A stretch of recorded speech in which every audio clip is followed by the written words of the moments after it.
हसणं होईल सोपं, जीवन होईल खास। पलूस आणि परिसरातील नागरिकांच्या आता दाताच्या उपचारासाठी सांगली, कोल्हापूर, पुणे, मुंबईची धावपळ थांबणार। पलूस शहरातील एकमेव अत्याधुनिक दातांचा दवाखाना, जिथे single visit root canal treatment सह दातांच्या सर्व समस्यावर खात्रीशीर उपचार। डॉक्टर प्रणव सचिन सुतार यांचे smile studio multi speciality dental clinic, Bhosale plaza, new ST stand समोर, पलूस। अपॉइंटमेंटसाठी संपर्क 72 72 82 72 27 आणि 87 93 75 16 25।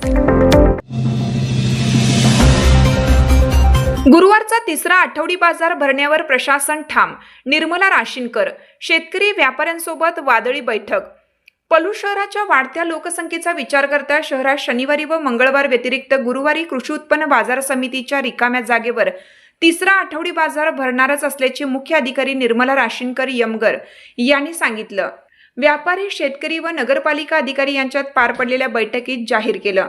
याला शेतकरी, व्यापारी यांनी विरोध करत गोंधळ घातला होता। यामुळे काही काळ तणावाचे वातावरण निर्माण झाले होते।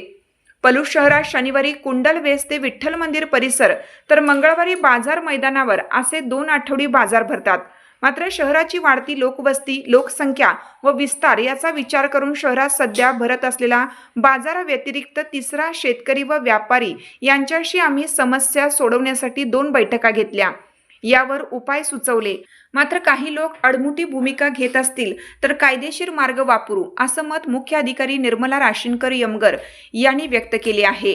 नवीन बाजारात शेतकरी व व्यापारी यांना 3 महिने करमाफीची सवलत देऊन त्यांचे बाजारातील स्थान भक्कम होईपर्यंत पाठीशी राहू, हवे तर त्यानंतर पुन्हा एक बैठक घेऊन विचार करू, असे मत कृषी उत्पन्न बाजार समिती पलूसचे उपसभापती संजय पवार यांनी बैठकीत व्यक्त केले।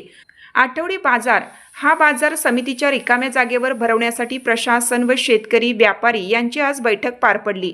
यावेळी माजी गटनेते सुहास पुदाले, नितीन खरकांडे, जगदीश पाटील, कुमार माळी, संजय पवार, व्यापारी, शेतकरी, अधिकारी उपस्थित होते।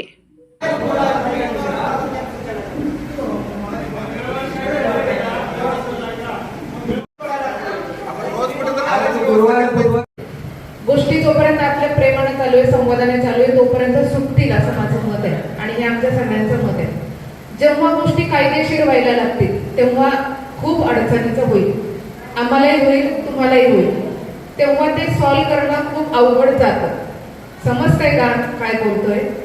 तर असं आहे की ज्याला त्या बाजारात बसायचं नाहीये गुरुवारचा, तुम्हाला अडचण आहे किंवा काय, तर तुम्ही बसू नका, समजलं? फक्त मंगळवारी ह्या ठिकाणी बसता येणार नाही हे निश्चित। तुम्ही नाही बसलात तर कोणीतरी दुसरं तिथे येऊन बसणारच आहे। एखादा नवीन बाजार चालू झाला म्हणून तो कधीच चालणार नाही असं काही होणार नाही।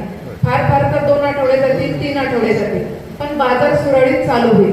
आसपासच्या गावाला कळेलच की पलूसमध्ये गुरुवारी पण बाजार भरतो, दुसरे शेतकरी येऊन बसतील, समजलं?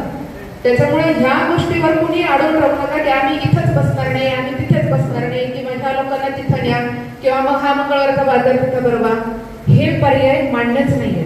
जसं प्रशासनाने किंवा नगर परिषदेने ठरवलं आहे की बाजार गुरुवारी भरेल, तो तिकडं भरेल आणि ह्या ठिकाणी मंगळवारी कुणी बसणार नाही, ते त्याच पद्धतीने इम्प्लिमेंट होईल। फक्त हे प्रशासनाच्या स्तरावर अगदी तुमची आमची समजूत घालून होते, एवढेच मनाशी खंगाट पक्की बांधा। त्याच्या पुढे आम्हालाही जायचं नाही, तुम्ही जाऊ नका, अशी माझी नम्र विनंती आहे।